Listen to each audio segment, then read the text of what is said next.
Hi, everyone. Welcome to the Zone to Speak podcast. I'm your host, Juliana.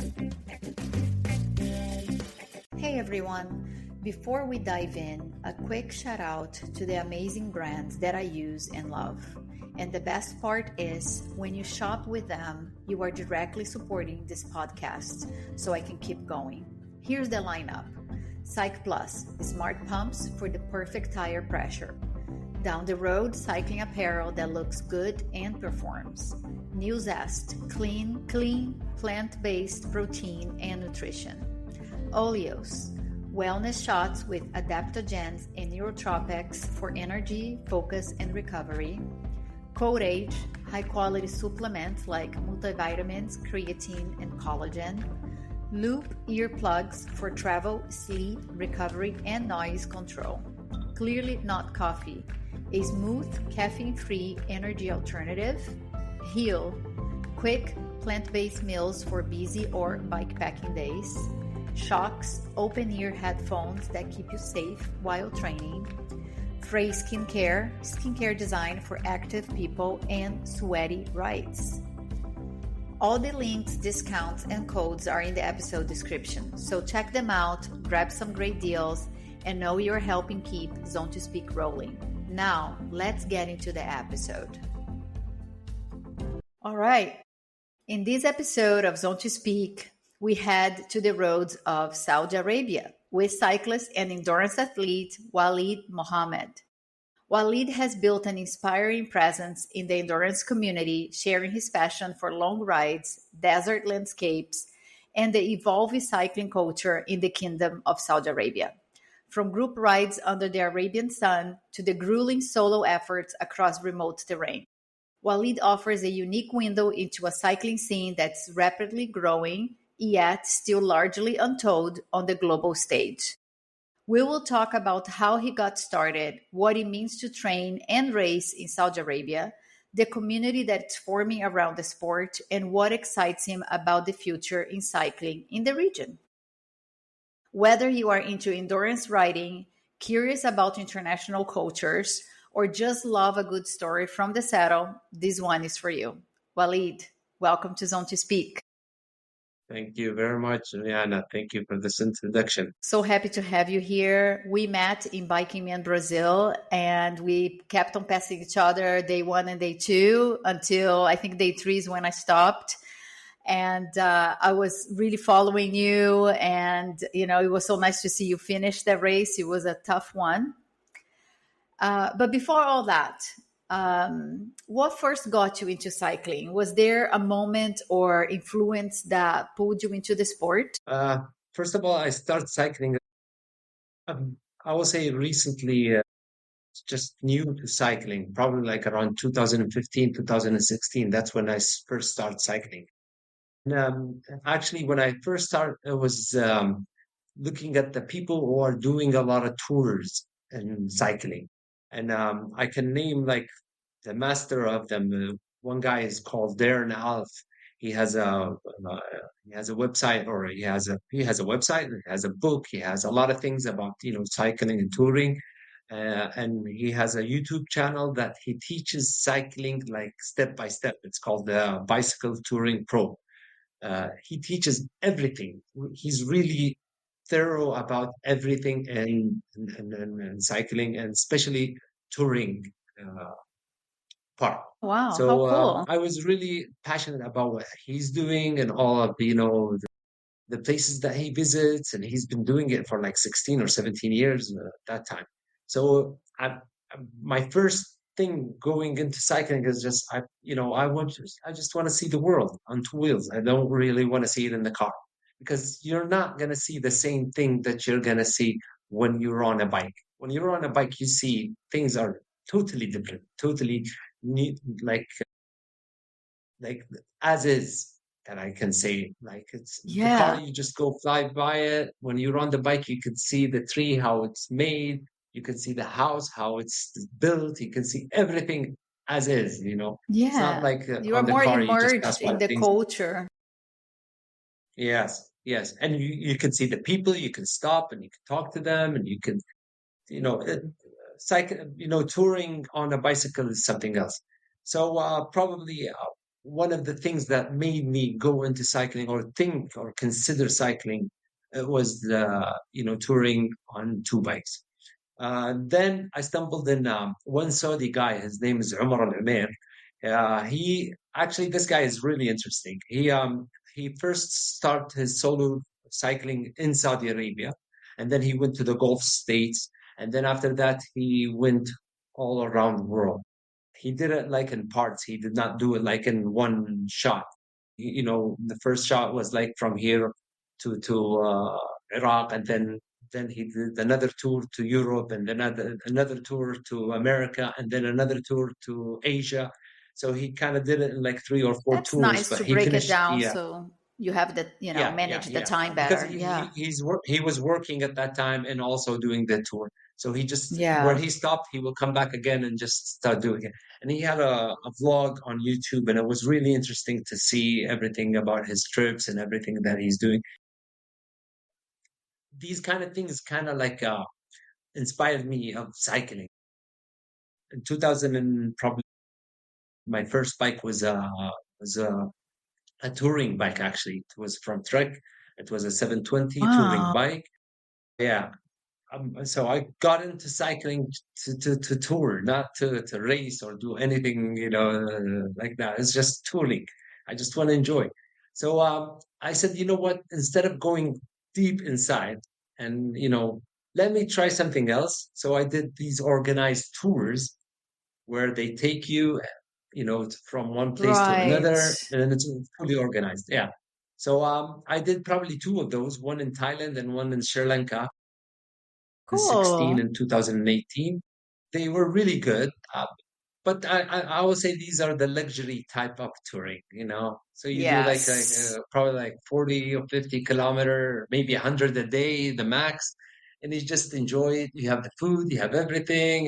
It was really enjoyable. You could see the city, you could see the country, you could see everything. But it's not like the real tour, like doing the real You wanted tour. a challenge. So yeah, yeah. No, no, no. Those are, I will say they were not a challenge at all. They were more of a fun luxury. And I highly recommend the people who start cycling to do these, to probably that made me love cycling and love endurance more when I Yeah. started doing those. Yeah. It Um, sounds uh, like a great they idea they to take get you to your, the right route so you don't get lost. Mhm. yeah. So they take you so you don't get lost. They monitor you. They make sure that you're safety and everything. So and it makes you feel to build the confidence on yourself that you could do it on your own in the future. So Exactly. I will highly recommend people doing that at the beginning. Not just diving in something really dangerous or going to like a place that you don't know how to cope with not having water or all of that. So I would say just go with these organized trips and enjoy them at the beginning until you feel confident that you can do it by your own, and then you start doing it on your own. So these are kind of the tips that I will tell the people at the beginning. So probably I will say that was like the beginning of my cycling career. It was more of the touring part. Very interesting. You were always into endurance straight away because a lot of people find endurance later, but you straight away, you knew you wanted to explore on two wheels. Really cool. Yeah, and I think probably I will say in 2017, that's when probably a bit of my um, shifted a bit to triathlon or whatever I was doing. As Okay. there was this challenge in December. In December it's very cold in Europe, so people don't Yeah. really go out. So Rafa, they do these Rafa 500 challenges Yeah. on Strava Yeah. or whatever. Yeah, so you do 500 kilometers in 6 days or whatever, and then you just get like a badge or something like that. In 2017, I remember my first Rafa challenge I entered, and I will say a lot of the shifting that happened in my career, going from like touring and to enjoy cycling, enjoy the groups, and going out with the people. probably from that, evolved from that, because then we had like a group that we managed to communicate with each other, and we kind of did the Rafa 500 together. And from there, we built like this small community at the beginning in 2016, 2017. We built that community that it's growing really big now in Saudi Arabia. So from there, I'll probably say there's a lot of things shifted from that kind of moment. So I went to a bit kind of from my 720 bike to a carbon fiber bike, and like slick wheels and fast bikes and fast rides and something like that. So uh, I kind of say that shifted in me in the 2017 period. Okay. Yeah. So we started, you wanted to tour and then you wanted a bigger challenge. And then you started doing, some other challenges there. For listeners outside the region, cycling in Saudi might be a bit of a mystery, both in terms of terrain and culture. Can you paint us a picture of what it's like to be a cyclist in Saudi? What's the community like, and how accessible is the sport? You could cycle from in Saudi Arabia. You could cycle in a lot of places, like especially like in the big towns.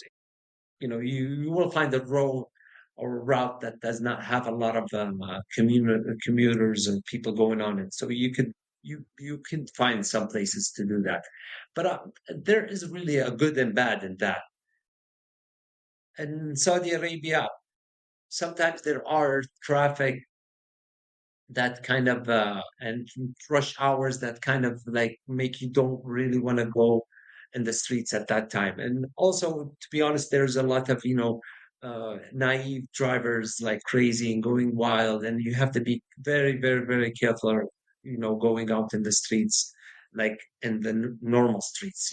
We have to choose where to go to have like a really good ride.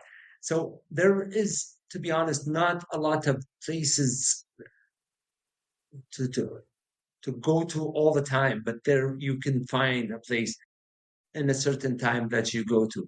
And normally we do our group rides like we organize our group rides on based on time and location.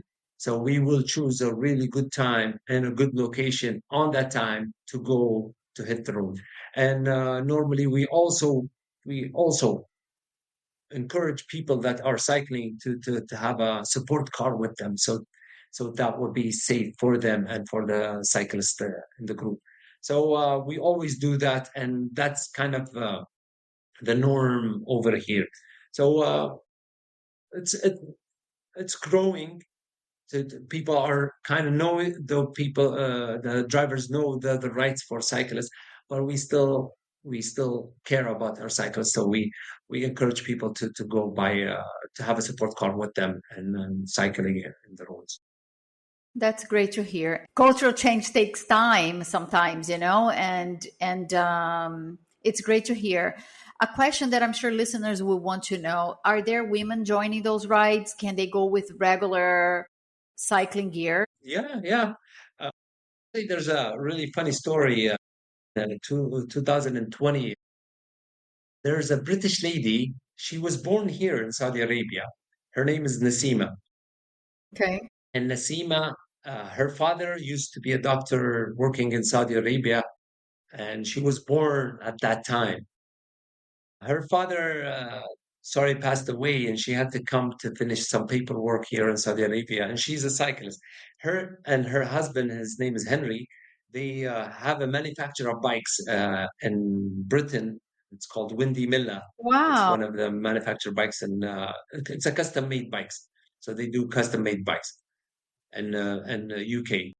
So she came here and she was kind of surprised about, seeing the cycling community. And I remember she approached me and she said, "Can I, join the ride?" Actually, her husband said that. "Can I join the ride?" I was like, "Yeah, you're more than welcome to join." Uh, when he took the bike out from the car, it was a small bike and he was a big guy. And I said, "This is not his bike, you know."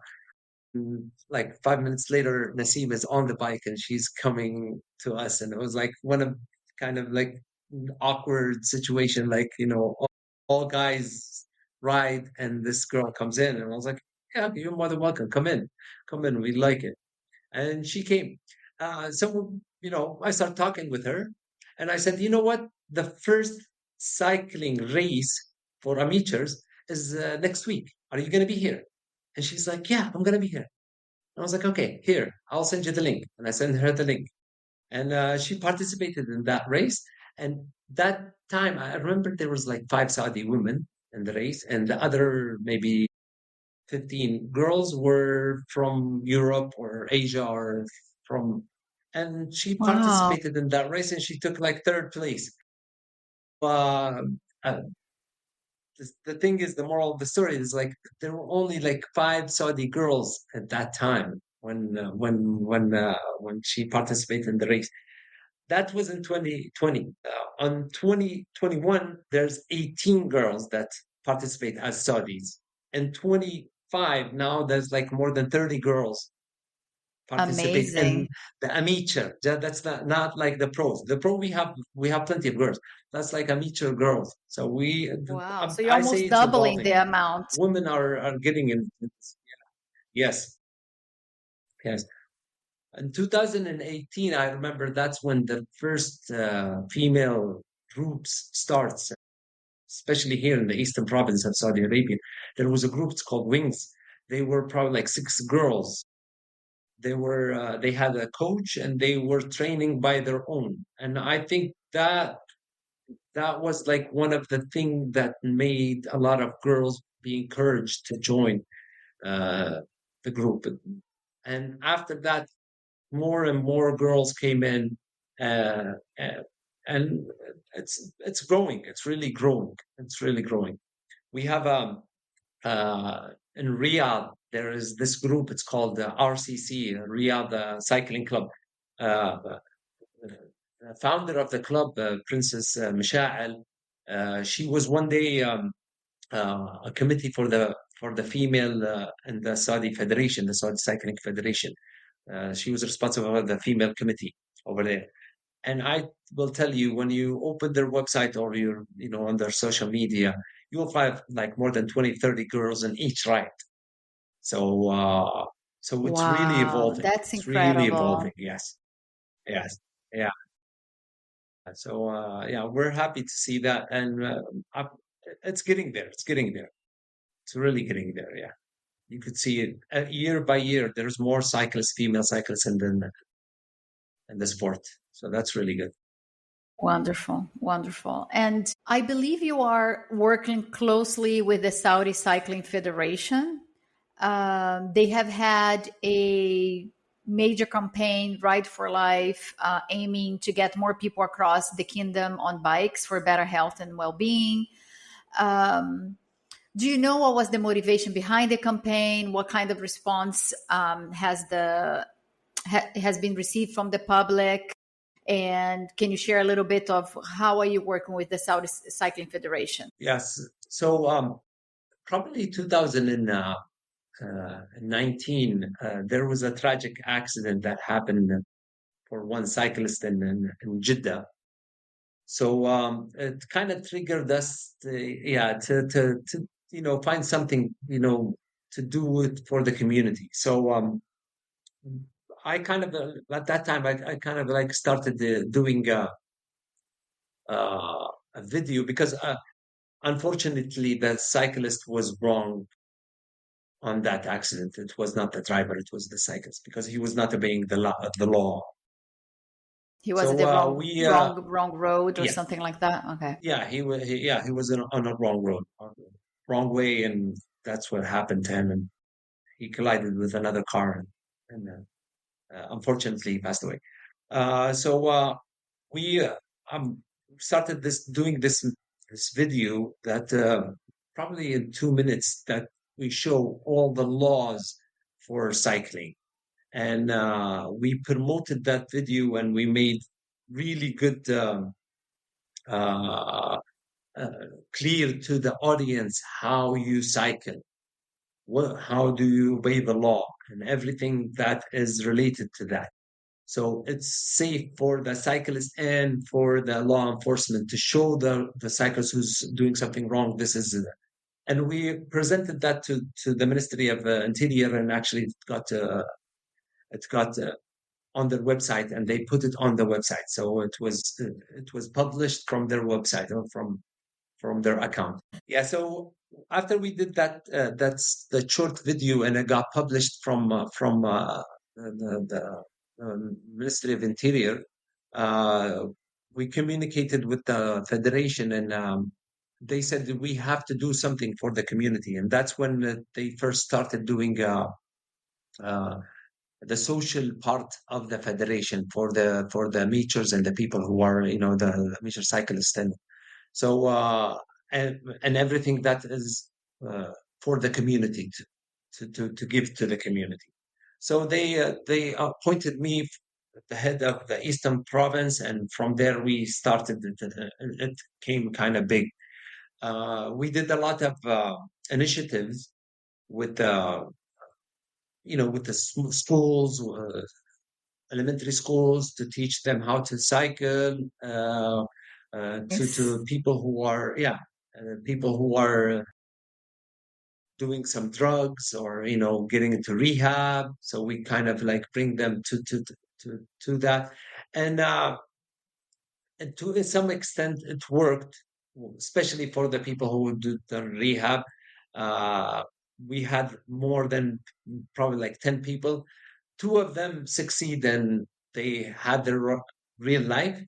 Eight unfortunately went back to what they were doing, but at least we tried, and we are still trying with that. So now the people, they try to motivate them doing their rehab into sports, and cycling is one of the sports. So if he chooses cycles, they will call us, and we will try to communicate, give him a bike, do something with him, and try to maintain his physical ability with us.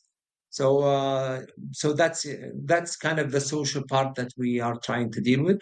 Uh, but I will say there was a lot of people who had depression, especially, and coming into cycling, they got of it. And I can remember a lot of examples, but one of them, there was this guy. Unfortunately, he passed away from illness, not from something Oh, that's related to cyclists, but like, okay. but he was a really successful guy, doing a really good job, and everything was good with him. And in his 50s, his son, who was just married, went to in a car accident, and he passed away. His son. So No. he was very depressed, and from that he left his work. He said that I'm gonna retire. He made an early retirement, and he was almost going crazy, after that. And I he came bet. to the community. Yeah, and he came to the community, and he came to one of our rides, and I will say he changed 180 degrees. He said, I lost one son, and now I have like 10 sons, all the kids that are with us in the group. So he Yeah. said that all of them are my sons. So, and he had this Aw. calling name like uh, cyclist in his 50, and he made the hashtag for it. So, and he was very famous in the community. So, and I was talking to him a lot, one by one, and trying to let him express what he was feeling. And he was like, Waleed, I was in a stage that I was almost like in the depression. And I will say cycling took me out of all of that. And I'm very happy that I came to the sport. And he was with us until probably like the last day of his life. He was still cycling with us. So yeah. So this is kind of like one of the I never forget about, how cycling can change a person, because I could see it in his eyes, that guy. Another example, we had a female cyclist. Um, she has been born with a disability. Those babies when they come out and then they cannot walk really well, they not don't Okay. have balance. Yeah. So she's very active. She's really very active, and she got introduced to cycling. I remember when I first met her, she was on a tripod cycle in 2019. If you see her walk, you would say she will never ride a bicycle because she stumbles when she is walking. But Okay. in 2019, I remember one of the first group rides that we had her in. She came with us, and she was on a bicycle with three tires. And I was really happy that she was there. Uh, Days by day, now she's in the para team, the Saudi para team, and she's How doing really good cool. in this. Yeah, her name is Ranim Al Amazing. Faraydi. Yeah, her name is Amazing. She Ranim should Al come on the Faraydi. podcast. Yeah, she's really amazing. She inspires me. I always say that. Ranim always inspires me. She's a really inspiration. 2000 last year, I was on training in the roads, and I was stumbled by like, and I was like, look, oh, that's Ranim, and she's on a bicycle with two wheels. She Wow. is Look at so how far cool she that she went. yeah, how far? And I had a really nice photo of me and her like in 2019 when she was on a tripod, and now she has a two wheel cycle. So it was interesting, seeing these people. These people kind of, I will say, these people, these are the motivation for us. These people motivate They're the us. true heroes, true heroes. Yes, It's amazing how cycling can change people's lives. We are talking a lot about competition and racing and nutrition and endurance, but when you go into the layers of cycling, like you're saying, kids, addicts, people with depression, people with disabilities. I mean, you are transforming people's life that they find purpose and they are able to make real positive changes in their lives. It's really it's incredible. not changing their self; it's changing the people who are beside them, because they will have a good vibe and energy after that. Yeah. So yeah. Um, let's talk infrastructure. The Sports Boulevard in Riyadh is a huge undertaking, 135 kilometers, I think, of cycling and walking paths, green spaces, urban design aimed to promote active living. What role are you playing in this project? What kind of impact do you think you will have on the way people in Riyadh move and live? Yeah, I probably will say, since 2019, and the announcement of the vision of 2030 Saudi Arabia, there has been a huge, very huge change. His Highness Prince Mohammed bin Salman, he made a promise, and I will tell you, it's 2030. What you can see now, we almost hit the goals that he wanted in 2030. You will see a lot of things that happened since then and now. It's mind blowing. It's really mind blowing.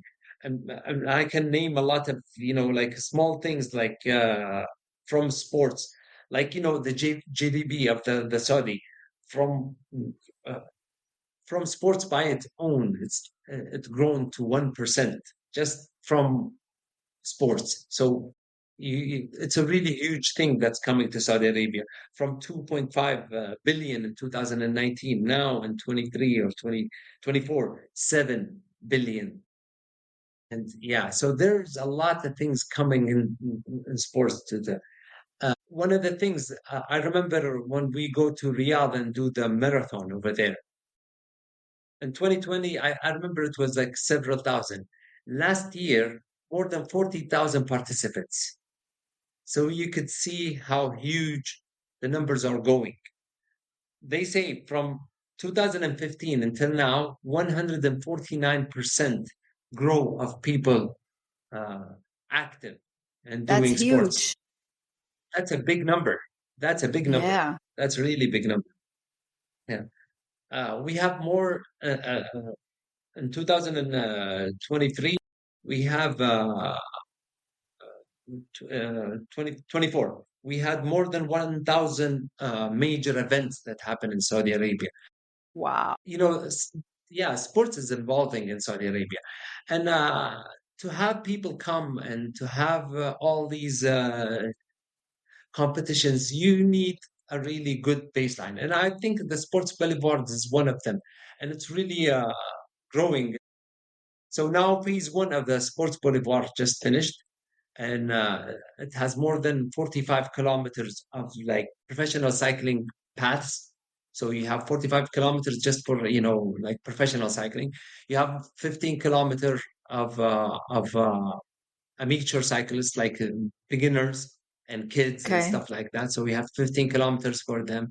You have maybe 10 kilometers for MTB, mountain bike race, mountain bike, and you have jumps and you have curves and all of that for the mountain bikes. So it's really growing, this That's boulevard. really, And really now this cool. is phase one, and they have like probably four phases that coming ahead.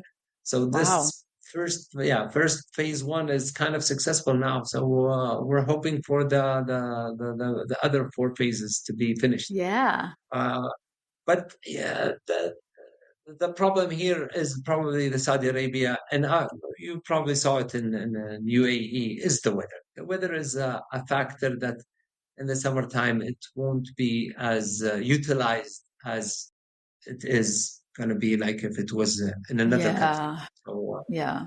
But well, other that's countries also have tough winters. So it's, when people challenge me about the heat, oh, how did you live in Dubai? How did you train? Well, first of all, even though it's tough because it's hot, you have blue skies. So it's not like gray like a winter. I mean, of course, there are people that prefer the cold and it's fine. Everybody's different. But, and you can still be outside. You do have to wake up yeah, very early in the morning to beat the very sun. early, 3 o'clock in the morning. Yeah. But you can still do it. I did it. So if I did it, anyone can. But yeah, Saudi's having, you know, a major change, and I'm glad sports is part of it. And there are some amazing races also that are going there. I think there's the Titans. I mean, I would love to be invited to Yes. any of those. Uh, And, there's a lot of riders showing stunning desert routes and open roads. What are your favorite places to ride in Saudi, and what kind of routes or landscapes do you gravitate towards? first of all, let's go back to Titan. Titan, they did it first year in Hayel, and 2 years, 3 years in a row in New. Next year is gonna be Hayel again. So it's gonna be stunning. And when they first announce it, I'm gonna invite you for that, and hopefully it will that you can come and participate in that race. It's a Oh, really nice I'll be there. five-stage race. You will love it. You will love it. I A love really stage nice race, MTB stage. and Yeah, one of the yeah, reasons I wanted to come on the podcast, not just because of who you are and what you represent, but I also really want to share with the world. I'm so lucky the podcast is being listened globally in so many countries. I think it's important to people to know that the Middle East is a wonderful place. The Middle East supports women. The Middle East supports sports, and it is a great, beautiful life. So true, thanks true. for being Yeah, here. But yeah, so tell me about where you ride. places to ride. I was, and I will share with you the information for some of it. Like when the Saudi tour comes, the one in Al Ula, where the major clubs come and race the Saudi tour. Yeah, Um, Before that, we always have a 5 day tour for the amateur cyclists. So the people can come, do that, and then stay and watch the stage races for the pro teams. So yeah, you have that privilege of coming nice. before the race, and you enjoy Al Ula 3 days, and then after that the stage race starts, and then you could stay and see the pro teams for like 2 or 3 days, how long you want to stay. So we have that every year. We do it. The other one we do in the summertime, and it's in Asir, in the southern part of Saudi Arabia, where there are a lot of mountains, and the weather is perfect. You have rain, and you have really nice. And this year is number 9 on the calendar. We did 9 editions of that. So that's one of the kind of best. And we do it also this one in the summertime during the Eid time, where is the holiday for the Muslim people. So that we do it at that Yeah. time. So people will have vacation, then they can come and do that right. To mention, because I was talking to the guys, 2020, 22, I remember we did not have females at that time. At 23, we had two females with us on that 5 day tour. Last year or this year, 25, we had 15 girls in that tour. Great.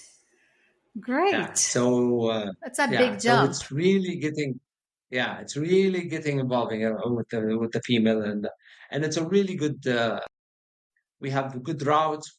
We have the people who are organizing. It's really nice. You will enjoy it. I will share with you all the information about it so you can Please. follow it. And when it happens, yeah. And we welcome anyone from outside to come on that.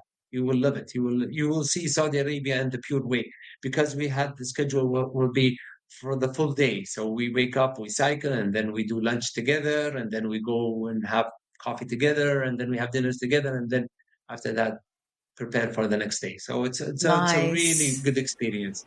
Yeah, we show I the people love that all the format. monuments. Yeah, Wow. so it's a really good one. Yeah, so Beautiful. we'll share Yeah. with you all the information. I'll put it on the podcast, this episode description as well. I'm sure people will be interested. And we talked a little bit about the weather.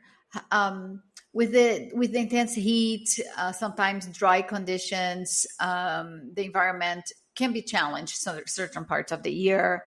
How do you adapt your training? Are you doing a lot of indoor sessions, or how do you make the riding more manageable?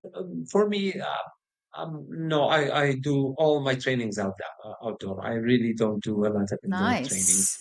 I like to do, yeah, my trainings outdoors. So You're so I hardcore. managed to wake up yeah, 3 o'clock in the morning, wake up and we start our sessions. That's like Yeah. the thing that we do. Yeah, most of it's in the morning time. And actually, we have a lot of groups now. They support that. One of the groups that I lead here in the Eastern Province is the people who wake up in the morning. We had the name for the people who wake up in the morning.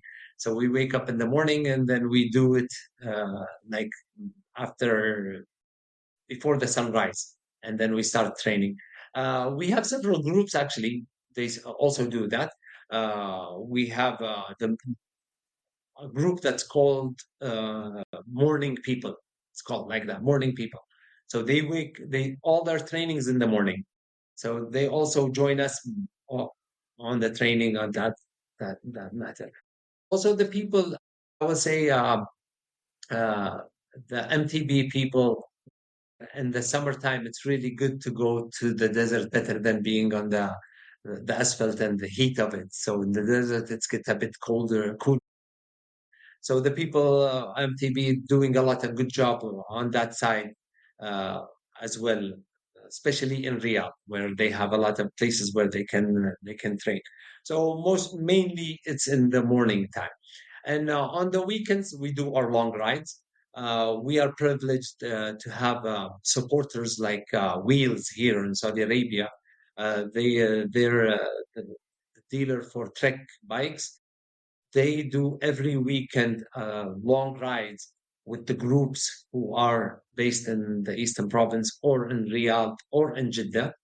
So they will provide them with a support car and also like nutrition and water and hydration stuff.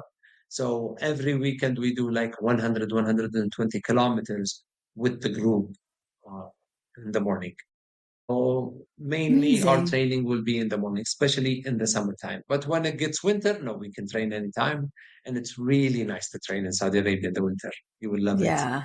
Yeah. Yeah. And it's a beautiful, beautiful country. I've been to Jeddah, I've been to Riyadh, but it was when I lived in Dubai and it was mainly business. I didn't have a chance to explore. So it is on my list to go back and really see, the nature, and being that, environment that you guys are creating there, that it's beautiful. Yeah. Yeah, one day, hopefully in Al Ula and Yes. see the Yes. Saudi tour. Yeah, you'll love it. Yeah. Yeah. You have built a strong following online through your content. You have recaps, you have your races. Was content creation something you set out to do intentionally, or it just grew naturally from your passion for cycling? No, I will say it's mostly from my passion of cycling. It's not like I don't really take time on creating. It's just it comes naturally. I just post whatever want to post. But I really like to document all my races. And when I document, I just document it for several reasons. Mainly, I want to encourage people to explore other races because a lot of people are stuck in like a small window of races, like especially here in the GCC. Either they go to Dubai or they go to Qatar or they go to Bahrain, and that's it. They don't really explore in other places in the world. So most of my I document my races outside is just to encourage people to go and explore races. And uh, I remember when I did like my first Xterra, which is a triathlon and a mountain bike, and I got the qualification for World Championship in Italy, and it was kind of like, oh, am I gonna go to Italy, and do a race over there? So it's kind of like, and when I did it, and I was like, why don't people do it? Why don't people, say things about that? Why don't people talk about it? So after that, I did a lot of races outside. Then I did like Ironman Andorra, I did Ironman Nice, I did Titan in Almeria, Spain. So I did a lot of races and I documented that. Yeah. One of the really nice documents was migration gravel race, if you know that. Yeah, I Migration done in that Kenya. one. I done that one. Yeah.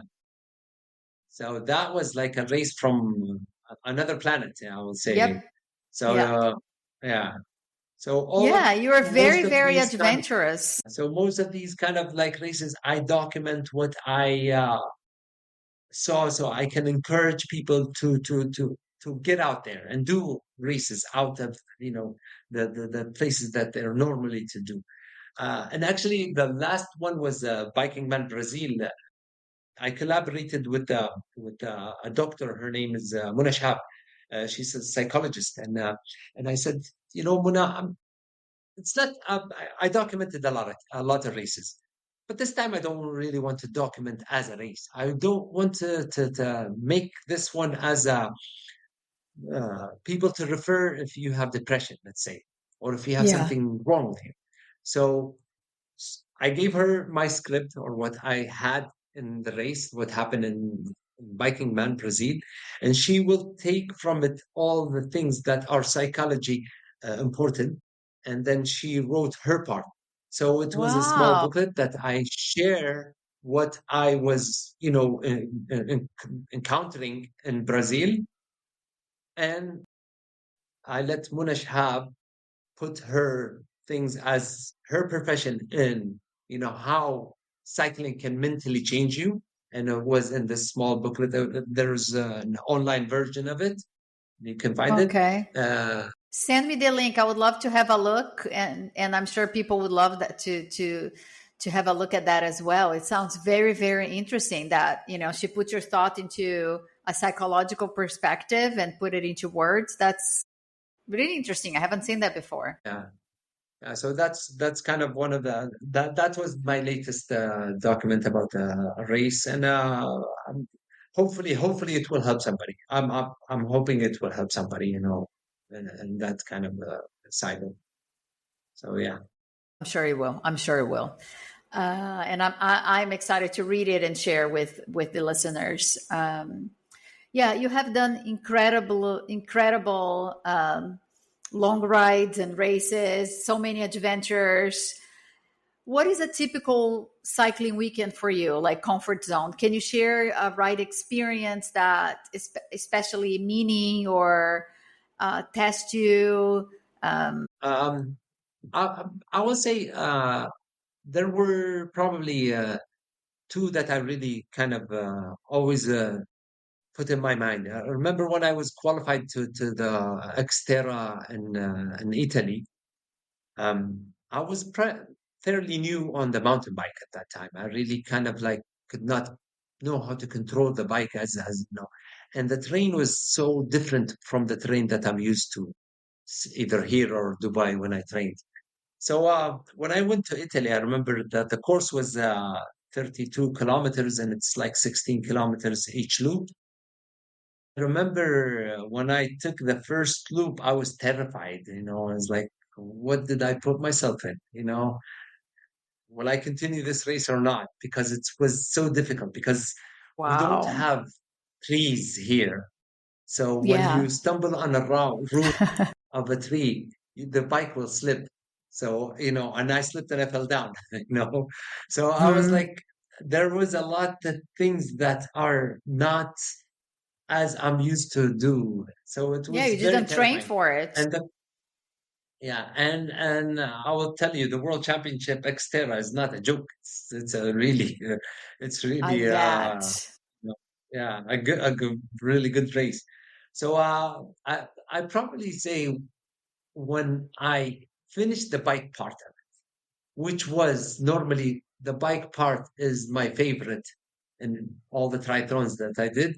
That was the most terrifying kind of part of that race. So I said, when I finished the bike, I felt like, I succeed and I finished, the race. Yes, I got it. Now I have everything. Yeah. So, and Yeah. actually, it was on the National Day of Saudi Arabia, the race.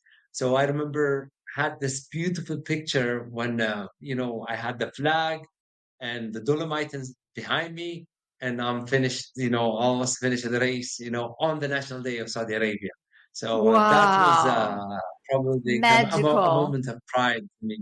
Yeah, moment of pride. I will say that. And one of the things that really kind of I cannot forget is when I was in Biking Man, Brazil. When I was in Biking Man, Brazil, I paired with a friend of mine. His name is Pablo.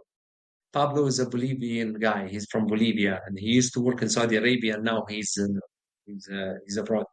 So Pablo do his to his work and a lot of stress that his work have with the oil and gas industry. He could not train properly for the race as is. So I would say kind of he was not really ready for the race, and his family was with him during that race.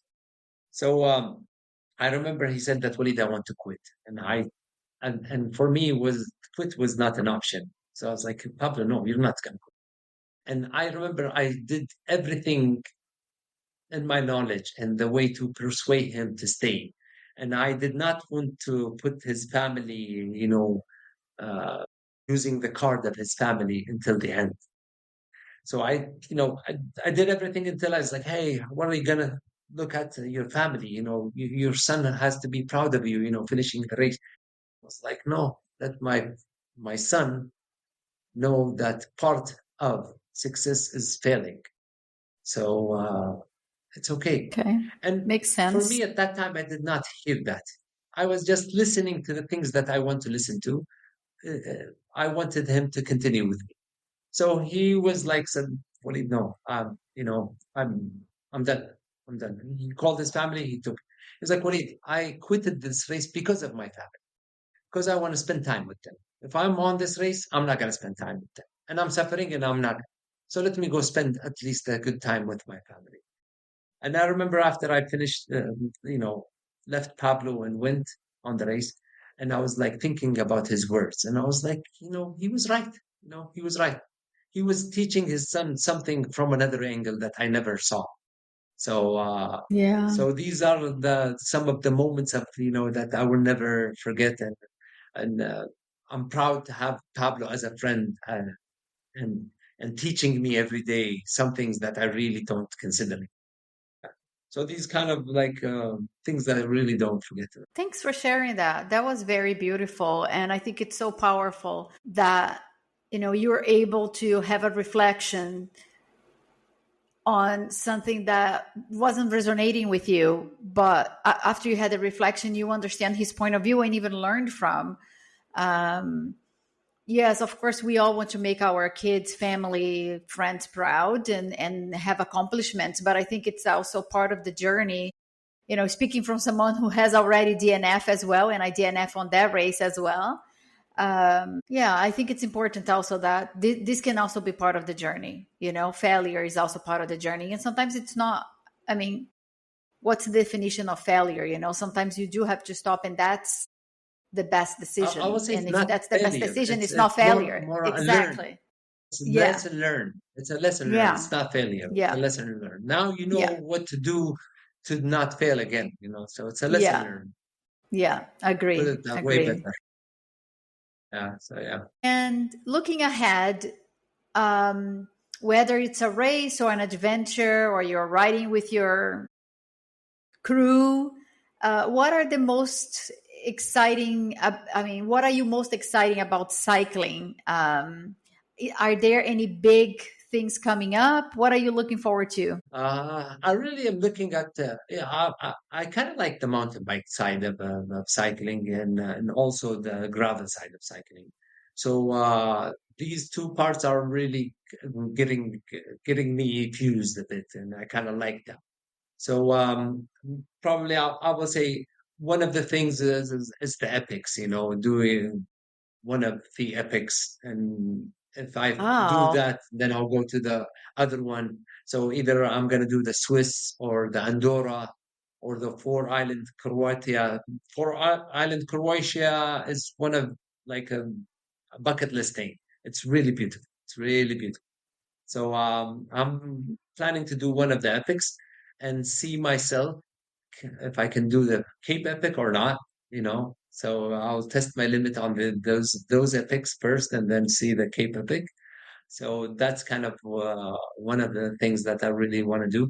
And also there's a race in Rowan that's called Rowan the Epic, but it's not with the Epic series, but it's as beautiful as the migration gravel race. And actually, they say that you see animals more than migration gravel race. So wow. that's one of the things that, yeah, the things that, and I really love Kenya and I love migration. So probably one day I will come back again to migration gravel race. Me too. That's a race that is unforgettable. Yeah, Yeah, I kind of remember a lot of pieces of it. So I really want to go back again. me I love too. it. I need to get in shape though. I think it's a great plan. You have a lot of ambition, and I'm sure you're going to get to Cape Epic. And I think it's you have a great plan to test yourself on the other epics to get to the big epic. Um, and for listeners who might be curious about riding in Saudi, what advice would you give to someone thinking about picking up cycling in the region? For Saudi, first of all, I always tell the people who are beginners in cycling, know all the groups. Don't stick to one group. Know all the groups. Go to the other groups and share with them a ride and enjoy that atmosphere to know everyone. Don't be cynical to one group or you know go to variety of groups. That's the first advice I give to people. The second advice is like know what you want to do. Are you going to race? Or you want to pick it as a hobby? Or you just want to explore? What is it you want to? Then from there, you can kind of like manage your way to go to the right direction. Like if you want to race, if you're going to a social rides and you want to race, you're not going to be a good racer. So you Yeah, need to pick up, get a trainer and get a coach and start doing that. But if you want social part, then yeah, just go to those groups. And if you want to explore the world, join those people that do that as well. So I always just kind of tell them and enjoy what you're doing. Don't like take it for granted that I no enjoy. Just do it for enjoyment. So that's always what I recommend for all the new beginners of cycling. And yeah, try different phases of it, like go to mountain, go to gravel, go to TT bikes or speed bikes or whatever. So just explore before you settle on one thing, because you do might know that you're gonna love something else. Like what I did, I did yeah, not really go to gravel and mountain until last year or the 2 years before. So that's something I really like. So, and everything changes time by time. So yeah. So I would tell them explore. Don't just be cynical on one part. Yeah, I completely agree with that. A bike can be so many things. So try it out and see what direction you want to go. I think that's very, very good advice. Waleed, it's been amazing to hear your perspective and get a glimpse into what cycling looks like from your corner of the world. Thank you for sharing your journey and inspiring others to get out and ride. I'm so happy you are part of Zone to Speak. Thank you very much. Thank you for having me. And I'm very honored to be on your channel.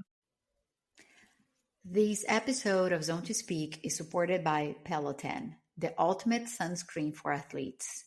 If you know me, you know I never leave the house without sunscreen, and Peloton is my go-to. It's lightweight, breathable, and designed for endurance sports, perfect for any day out on the saddle. And because they are supporting the podcast, you get 20% off your order. Just head to the link in the show notes and use the code ZONE2SPEAK at checkout. Protect your skin, fuel your adventures, and support the pod while you do it. And that's all for today's episode. I want to thank the listeners for tuning in. Your support means everything. If you enjoyed this episode, please consider following, leaving a review, and sharing it with your friends.